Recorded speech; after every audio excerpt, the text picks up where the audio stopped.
Berdiri aku di senja senyap, camar melayang menepis buih. Melayang bakau mengurai puncak, berjulang datang ubur terbang.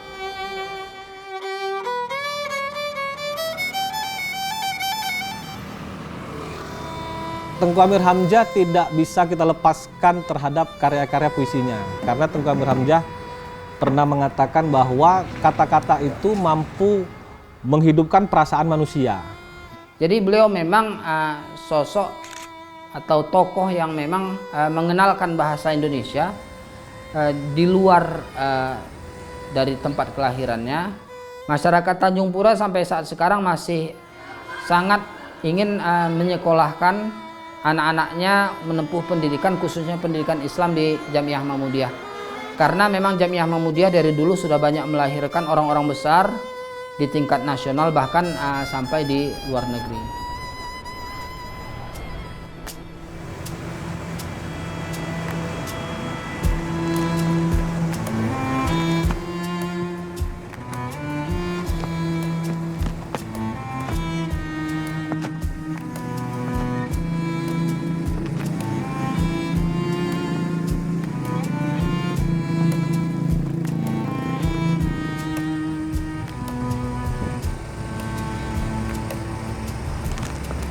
Amir Hamzah atau Tengku Amir Hamzah, beliau adalah seorang pahlawan nasional yang berasal dari Kabupaten Langkat.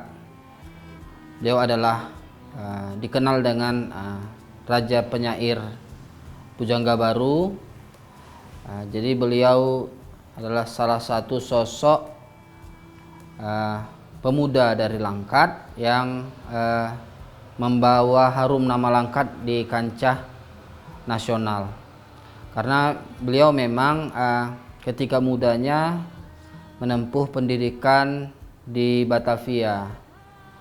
Masa itu Tengku Amir Hamzah ini adalah keturunan bangsawan Kesultanan Langkat.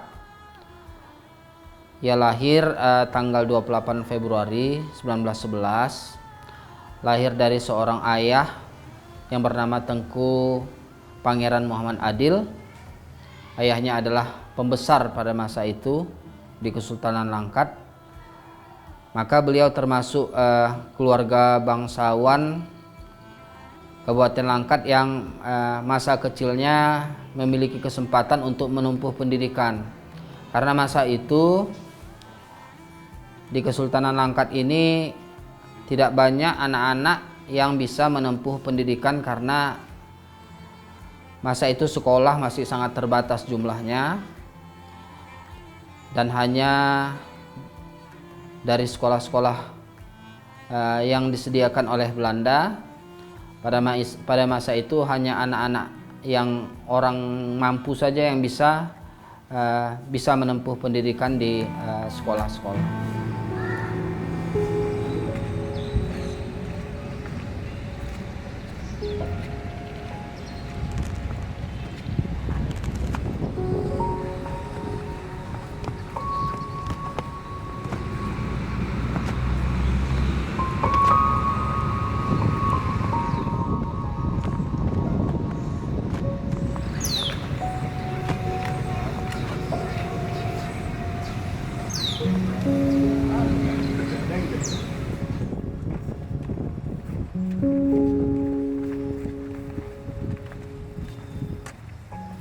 Ya, nama saya Wan Arif Surahman.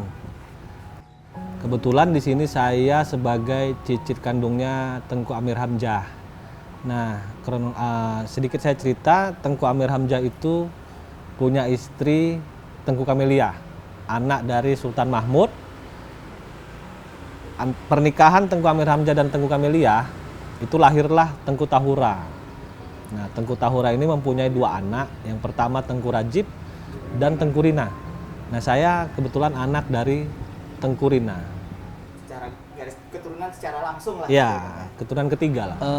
Yang saya dapat cerita dari almarhum mama, almarhum nenek, ya hanya itu. Tengku Amir Hamzah itu ketika dia mau menuliskan puisi itu, dia harus berada di tempat-tempat yang sunyi.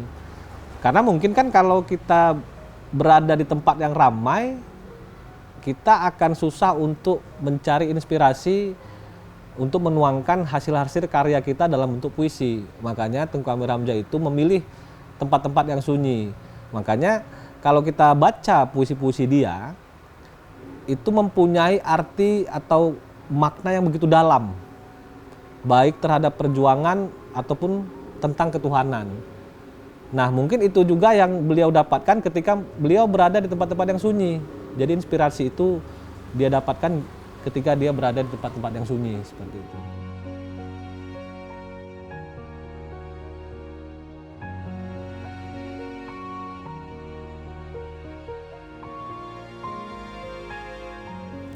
Tengku Amir Hamzah ini adalah orang yang humble, pendiam, dan beliau itu selalu memesankan kepada keluarga agar tetap rendah hati, agar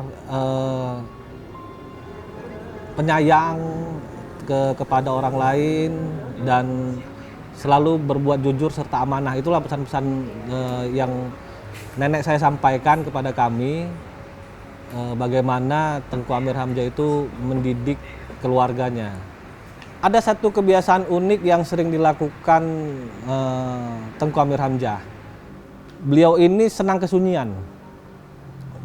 Karena puisi-puisi yang beliau ciptakan itu hampir rata-rata dilakukan di malam hari, di sepertiga malam, gitu kan. Jadi selain dia itu pendiam, ya kan, terus humble terhadap sesama, supel manusia, dan dia suka tempat-tempat yang sunyi.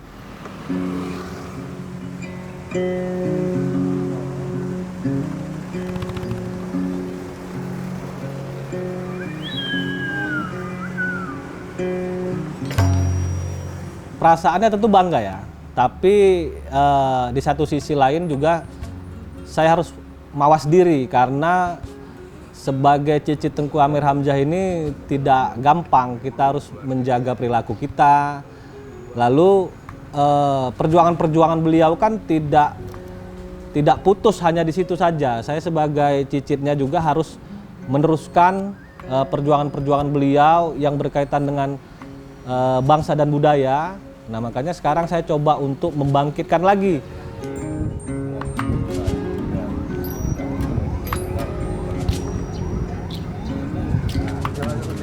tanya dulu aja. Orang kan bisa, karena dia ada keluarga sendiri.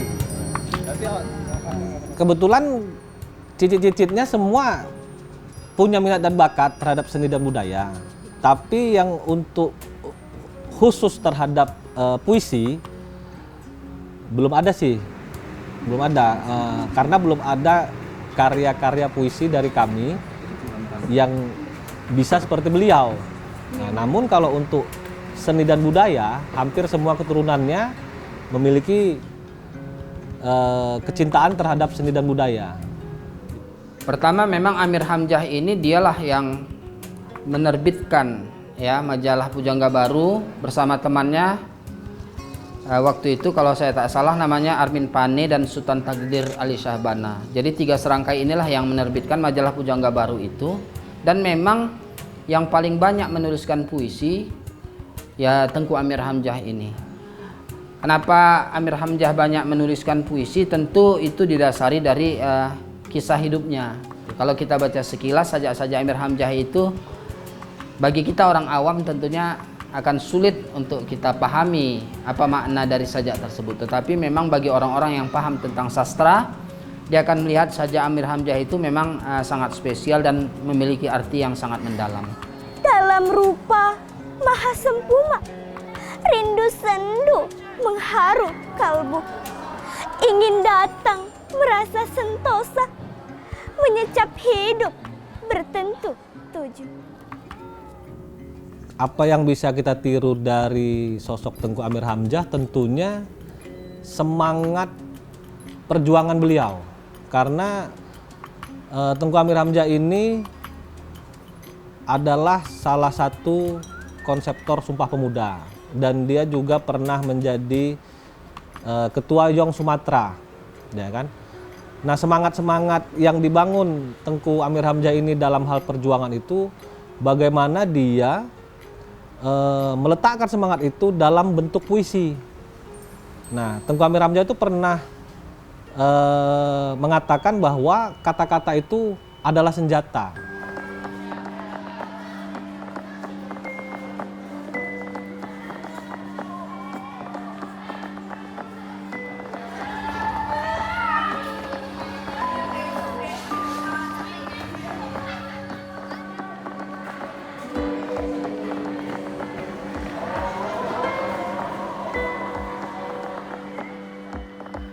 Jadi Amir Hamzah adalah orang yang ditempa pada masa kecilnya menempuh pendidikan agama di Jamiah Mahmudiyah.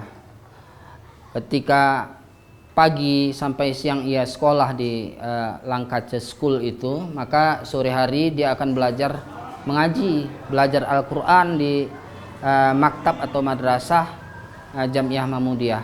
Dulu namanya Maktab Maslurah dan Maktab Aziziyah.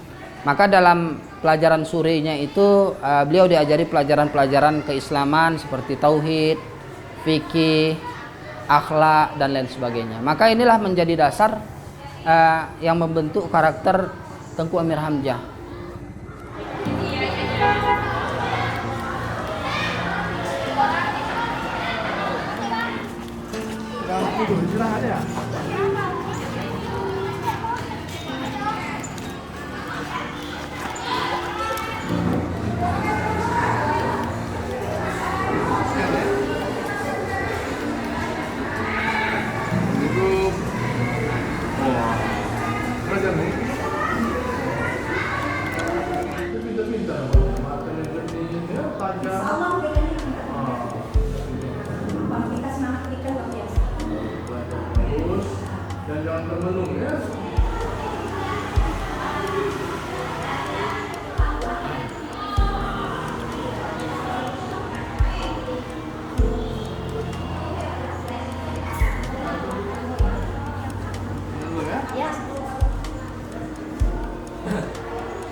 Bali.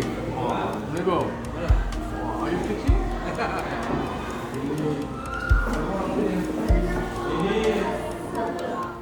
Sebagaimana kita ketahui bahwa Jamiah Mahmudiyah ini berdiri tahun 1913 sampai saat ini sudah berusia 113 tahun.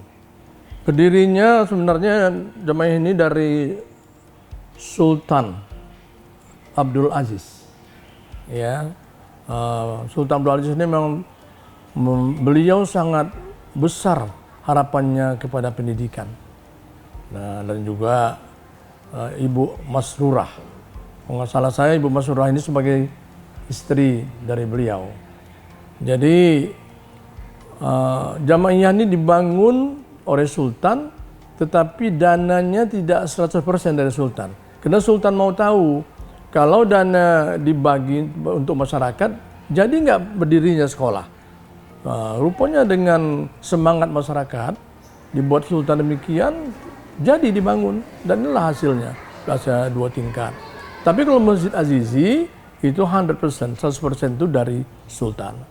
Dan Jamiah ini terus dibantu oleh Sultan, dibantu pendidikannya, gurunya disekolahkan ke Mesir. Nggak salah saya lebih dari 6 ulama besar yang tamat dari Mesir. Itulah makanya Jamiah ini menjadi suatu tempat pendidikan yang disegani. Karena di sekolah lain belum ada kurikulum. Sedangkan di Jamiah ini sudah dibuat kurikulum pada saat itu. Jadi bedanya dengan Muhammadiyah hanya bulan aja, 113 tahun. Jadi sudah ada kurikulum, jadi orang melihat ini luar biasa. Yang diberikan juga materi-materinya sangat baik. Sehingga mereka kalau sudah tamat di Sanawiyah dan Aliyah, kalau mereka menyambung ke luar negeri, itu sudah langsung diterima. Tidak lagi dites, apalagi di UIN. Di UIN langsung masuk kalau dari sini. Itulah kemampuan guru-guru dulu itu, ulama-ulama memberikan pelajaran yang begitu baik kepada siswanya. Jadi kurikulum ini sangat mendukung Kurikulum dulu, sekarang pun kurikulum kan masih dibicarakan. Kita sudah ada waktu itu. Sekolah lain boleh dikatakan belum membuat itu, kita sudah membuat kurikulum dengan beberapa ahli agama tadi, ulama-ulama yang disekolahkan ke luar negeri.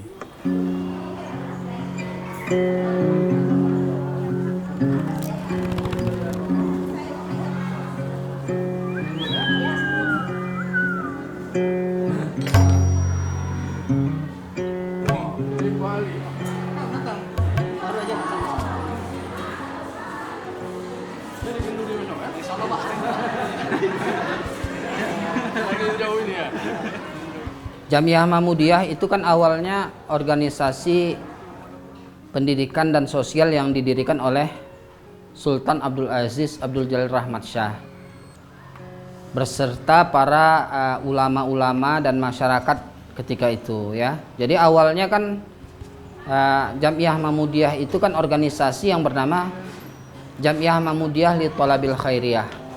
Kalau dari bahasa Indonesianya artinya perkumpulan terpuji untuk mendapatkan kebajikan.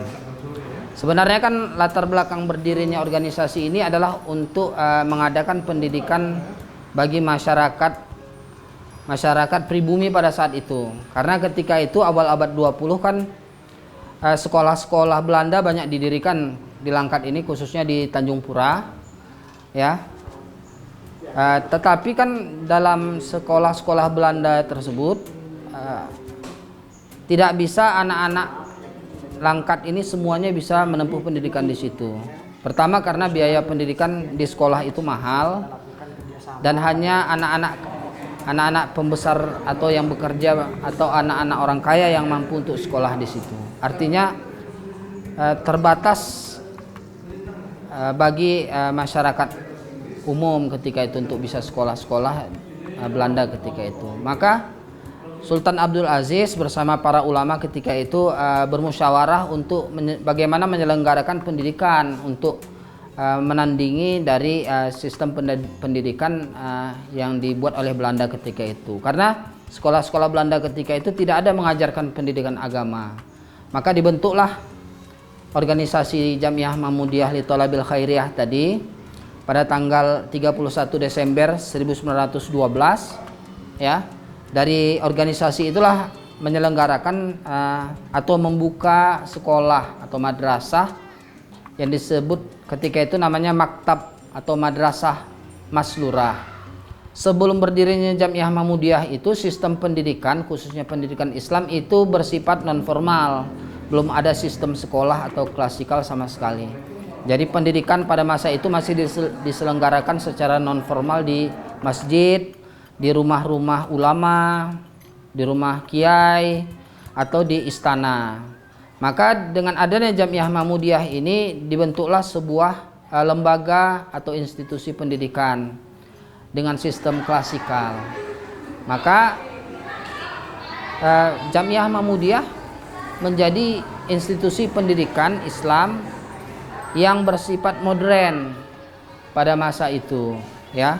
Karena ketika itu baik di kota Medan sendiri atau di daerah-daerah lain di Sumatera Utara ini belum ada sekolah atau madrasah dengan sistem kelas ya. Hanya di Tanjung Pura ini yang dibuat oleh madrasah atau maktab Jamiah Mahmudiyah. Maka setelah semakin banyak murid yang datang untuk belajar ke Tanjung Pura, maka dibuka lagi namanya gedung maktab atau madrasah Aziziyah. Karena semakin banyak minat masyarakat sehingga masyarakat atau pelajar yang datang ke Tanjung Pura ini tidak hanya berasal dari daerah Langkat tetapi juga datang dari berbagai daerah di luar Langkat. Baik itu berasal dari Sumatera Utara atau di luar provinsi Sumatera Utara. Dari Riau, Sumatera Barat, Jambi, Palembang, bahkan ada pelajar yang datang dari Malaysia dan Singapura.